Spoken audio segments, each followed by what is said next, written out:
Le Château Royal d'Amboise est partenaire de cette 9e édition de l'opération Noël au Pays des Châteaux. L'idée, c'est vraiment d'être dans cet esprit collectif avec nos 5 camarades, d'être complémentaires, d'être créatifs, d'être accueillants aussi à une période de l'année où les châteaux sont séduisants. On a cette magie de Noël qui vient se conjuguer à celle de nos belles salles intérieures. Cette période pour nous, elle est importante. Elle est d'autant plus importante que il a été une période où le Château de la Loire, en hiver, c'était un peu la période calme. Et c'est vrai que depuis la création de l'opération Noël au Pays des Châteaux, c'est plus du tout le cas. On est vraiment sur une nouvelle saison, un petit morceau de saison en supplémentaire en ce mois de décembre. Et c'est important de faire appel à des talents locaux. Avec plus de 200 000 visiteurs l'an dernier, Noël au Pays des Châteaux constitue un temps fort de la saison touristique et permet le rayonnement de la Touraine sur la période des fêtes de fin d'année.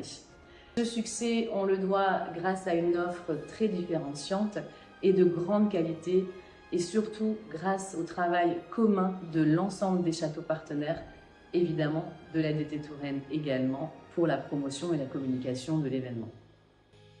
L'Office de tourisme de Tours, en partenariat avec les autres offices du département, propose effectivement des passes pour l'opération Noël au Pays des Châteaux qui permettent de visiter l'ensemble de ces châteaux avec différentes formules. C'est la 4e année que l'Office propose donc ces passes et c'est un vrai succès car nous avons commencé avec 1300 passes vendues et l'année dernière, on était à presque 4300 passes. Et à ce jour, c'est une progression de plus 20% à la même période.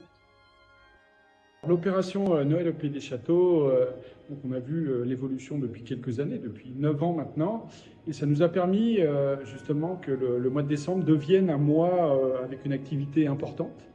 On a vu l'évolution en termes de clients aussi, puisque la clientèle était essentiellement française, alors que maintenant, on voit des clients suisses, belges ou anglais programmer la Touraine. Là, vraiment, c'est devenu une période très très importante, une période de fête, une période. On peut faire un petit comparatif, par exemple, avec Strasbourg ou l'Alsace et les marchés de Noël.